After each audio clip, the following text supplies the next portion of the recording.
Hi lovelies, welcome or welcome back to my channel. If you're new here, my name's Maria and today's video is going to be a book haul, and I tend to do these monthly, just going through all the books I've bought in the past month.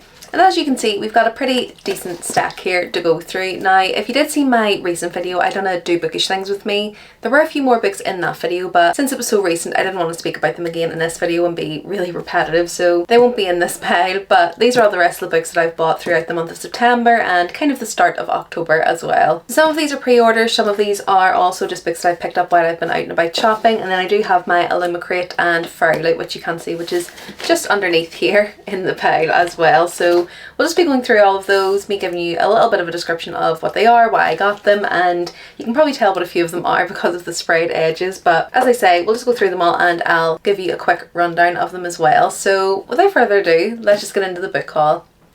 So the first book I've got here is one that I've been really highly anticipating because it's from an author that I've really liked, and that is People Watching by Hannah Bonham-Young. So as you can see, this is one of the most autumnal covers you could possibly get. If this doesn't say autumn or fall, I don't know what does. But all I know about this one is I believe we've got a 25-year-old woman who has not really lived life to the fullest. I believe she's looking after her mother or something like that who has dementia, and she basically feels like her life is getting out of control when her mother's dementia is getting worse. She ends up meeting Milo, who is very adventurous, has definitely lived life to the fullest, and they end up making this agreement with each other whereby Milo will basically teach her some ways to live life to the fullest, let's say. So I've really loved Hannah Bonham-Young's writing before, and I have heard that this is a lot more spicy than some of her other books, so be interested to see how that fares because I have really loved her other books. So as I say, be interested to see how different this one is. But I've seen very mixed reviews on this. Some people have really loved it, some people really haven't loved it, so definitely hoping to pick this one up soon to see what I think about it. But yeah,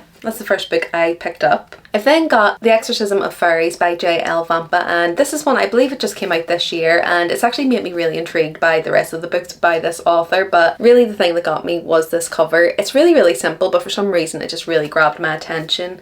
I think this is going to be pretty gothic. I think it's a dark academia as well, and I believe this one is centering around Ireland in the 1990s, and there's this certain plague that is going around that these two students or professors, or I'm not really sure what they are investigating, and guessing their relationship is going to develop as they go along with that investigation. I think this was actually described as a dark academic romance, so mixing two of my favourite things. Haven't heard too many people talking about this, but the people who have read it have really enjoyed it, so I've got really high expectations for this one. And as I say, the cover just really grabbed me, so when I seen it I decided to get a physical copy to try this one out. I think this is on Kindle Unlimited as well, so if you do have Kindle Unlimited you might want to try it out there first, but I just couldn't resist this cover, so I'm really hoping that I end up loving this one. Next up I've got Ladybirds by R. Rada, and a couple of months ago I read her book Everlong and really enjoyed it. I gave it 5 stars, or it was like 4.5 stars. It was pretty much up there, so decided to pick this one up while it's still indie because there was another series I wanted to read from this author, but it's being traditionally published and now I can't get my hands on it until 2026. But seeing this as part of her indie published backlog and decided to pick it up before it goes out of print. And this one, all I know is it's about a woman who ends up getting attached to this ghost, and he's really annoying. He's pushing all of the wrong buttons for her. I believe she's in college or something like that, and that's all I really know about this one. I'm just kind of going in for the vibes.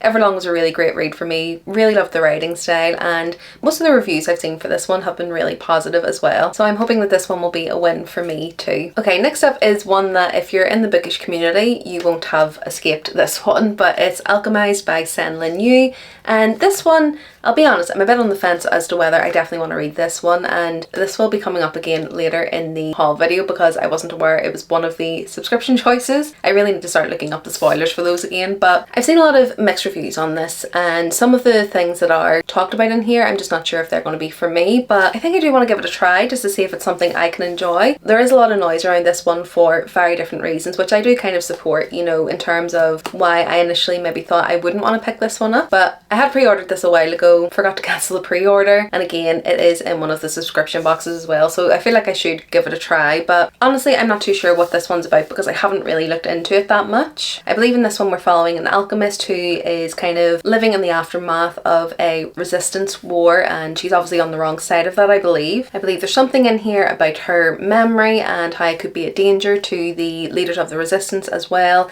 Guessing there's some information that she knows that she isn't supposed to know. And that's all I really know. I've just seen a lot of people being really traumatically, emotionally impacted by this one, so still on the fence as to whether I want to try this one. So if you have read it, definitely let me know in the comments if it's something you think, just from your understanding of my enjoyment, if this is something I will enjoy, but still very much in the fence of this one. I know there's a lot of people who want to get their hands on this edition, so if I decide I don't want to read it, I don't think it'll be too much of an issue. I'll be able to pass it along, but I do have a couple of copies now, as you will see, so feeling like I should maybe give this one a try. But I do think that the cover is really, really stunning, and I really love the sprayed edges on this. And then the end papers in here are really pretty as well. So if I do end up loving it, at least I have a couple of pretty editions that I'll be able to keep on my shelves. But yeah, still on the fence about this one. Next up is Thief of Night by Holly Black. Now, I did read Book of Night earlier this year and I didn't love it as much as I thought I would, but it was a solid 3.5 stars. So decided to take a chance on this second book to see where the story went, because a lot of my criticisms of the first book were that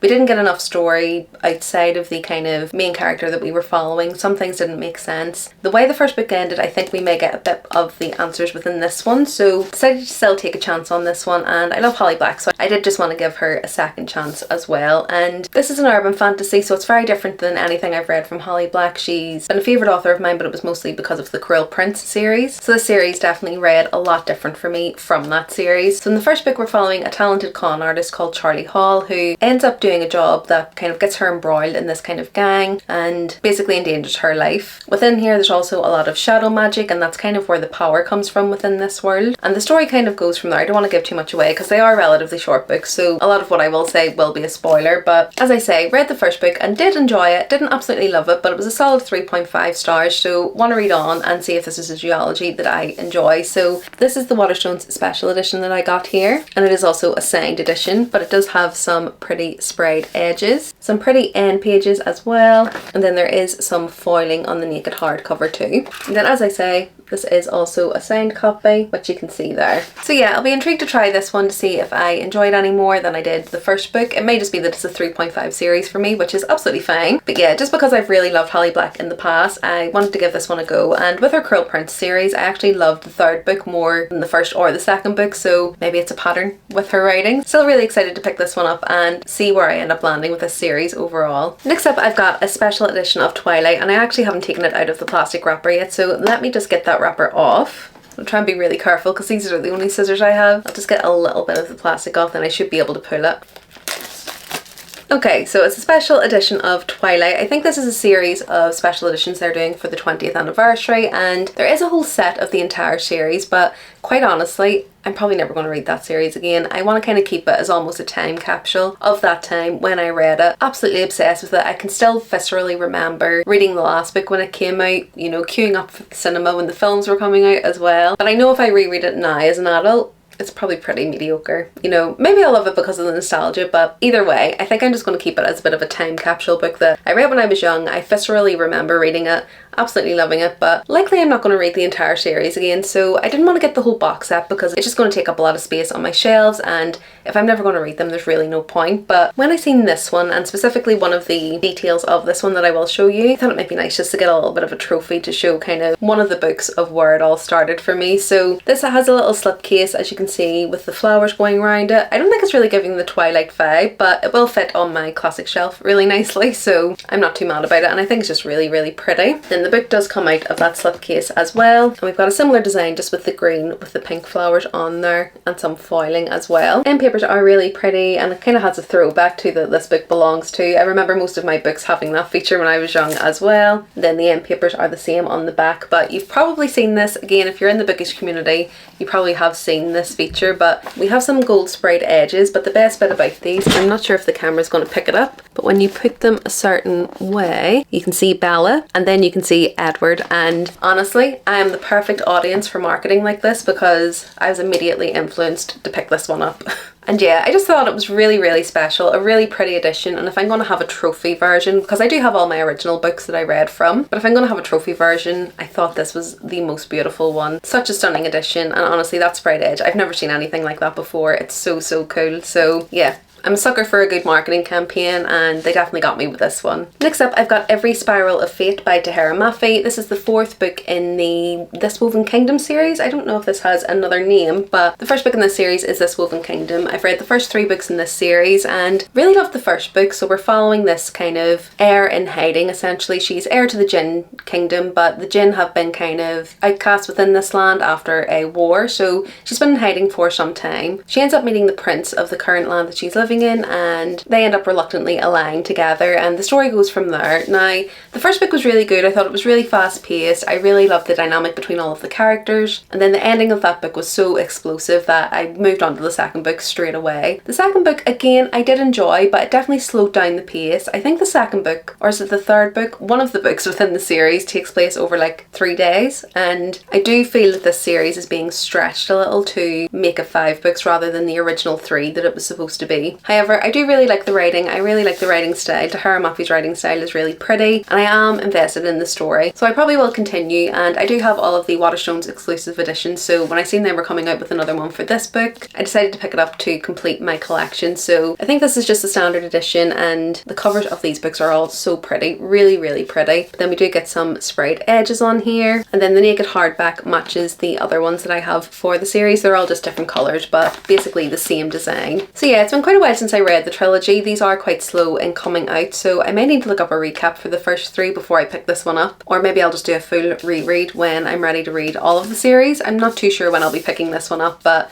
as I say, I just wanted to get the Waterstones edition to kind of complete the collection that I already have. But I am really excited about this one. Even though I wasn't loving the second and the third book, I am still excited to see what happens in this book after the ending in the third book. And to be quite honest, I just couldn't resist this edition either, so decided to pick it up. Okay, so I'll just move these out of the way and we can get on to the subscription book boxes. Okay, so the first one I have is my Illumicrate box, and I was so excited when I got this one because I have already read the book in here, which is always a good thing. I have already had a look at this because I did do a little TikTok when I was unboxing this one, but the September pick for Illumicrate was The Second Death of Locke by V.L. Bovalino, and I was really lucky to get an e-arc for this one. So I have already read this one, and I had read it before I received this copy, and quite honestly, this cover is perfect for the vibes you get within this story. Within this one, we're following these 2 characters within this world that are essentially called a mage and a well, and the magic system in this world means that you have a mage who needs to pull power from the wells within this world. You'll tend to have these partnerships between these warriors as they very much depend on each other to go into combat and use their magic. The 2 characters that we're following have been in each other's lives since they were very young and have been connected in this way for quite a long time, and as soon as the story starts out, you're kind of seeing a little bit of pining from our main character Grey, who is the well, towards the warrior Keir, who is the mage within the situation and pulls her power from her. We're kind of seeing that yearning from the very start and trying to understand, does he have the same feelings? You know, does he kind of reciprocate her feelings? And another part of the magic system in here is essentially that the magic is all tied to this lost island of Locke, and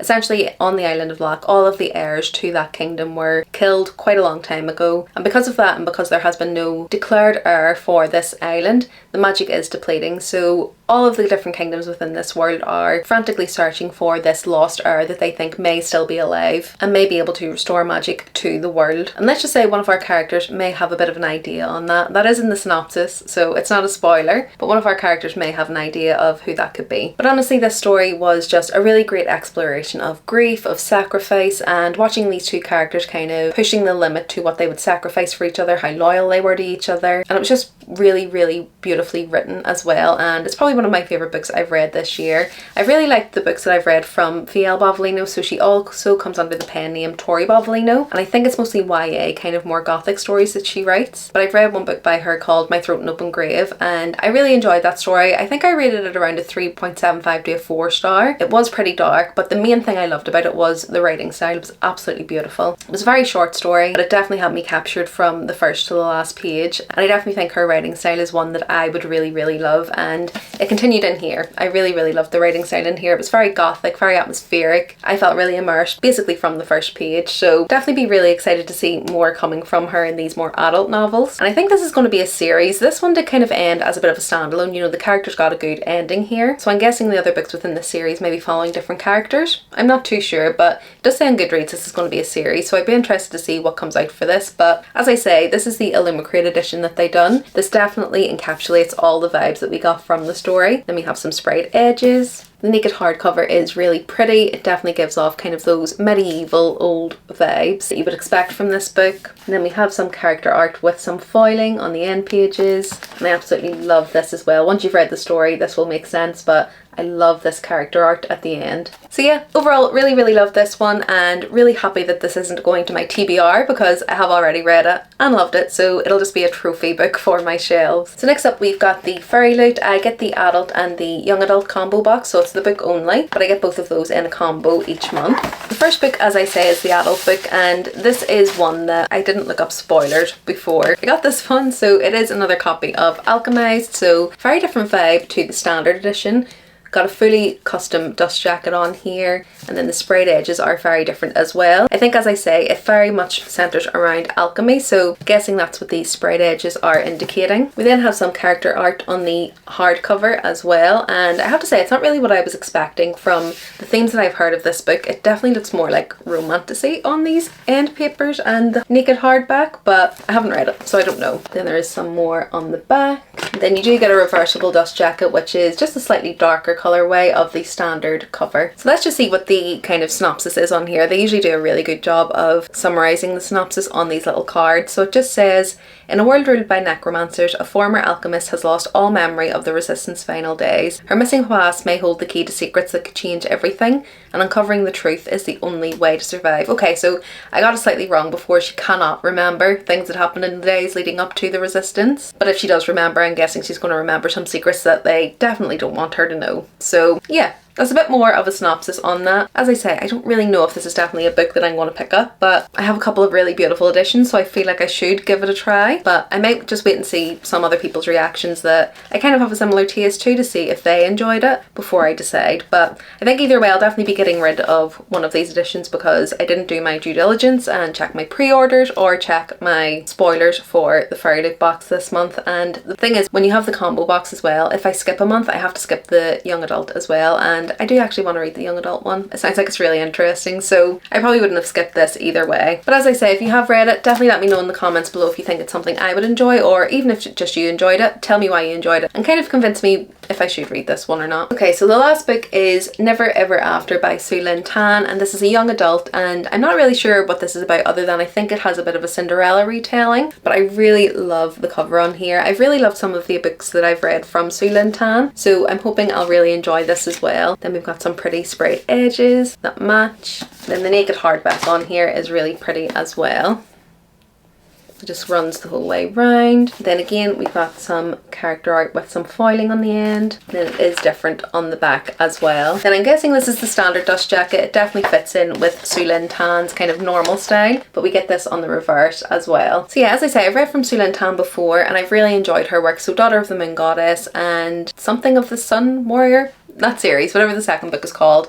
I really enjoyed both of those. I did read Immortal earlier this year, which is set in the same world, but didn't absolutely love that one. It was a little bit predictable and just didn't really grip me the same way Daughter of the Moon Goddess did. But I'm definitely really intrigued by this one. It basically says that it's inspired by Cinderella and Chinese folklore. This fantasy follows a clever thief who enters a treacherous royal court to claim a stolen enchanted ring, only to find herself caught in a deadly power struggle that could reshape the kingdom. So a bit of a Cinderella retelling. We've got a thief in there. Definitely kind of follows along some of those YA tropes that we're used to. But I have loved her work in the past, so I'd definitely be interested in reading this one and seeing what it's all about. And this edition's really pretty, so really hoping I love it so that I can keep it on my shelf. So that's it. That's all the books I bought in September / start of October. I know this is a pretty substantial pile, but it is a bit smaller than what I'm used to. I usually buy a lot more, so pretty happy with myself, and considering a lot of these are ones by either authors I've read before or I have already read them, I am really happy with the selections that I picked this month, so be really happy to get some of these on the TBR or put in my shelves as little trophies for books that I have already read. Let me know the last book you picked up and any books that you're planning to pick up. I want to know all of your recommendations in the comments below, or if you don't have anything to comment, just put a little book emoji to let me know you got to the end. If you like this video, do remember to give it a like, and if you want to see more from me, remember to subscribe. I post 2 videos per week and it's videos like this, so book hauls, TBR jars, reading vlogs, all good bookish things like that. Other than that, thanks so much for watching this one. I hope you enjoyed it, and I'll see you in the next one soon. Bye!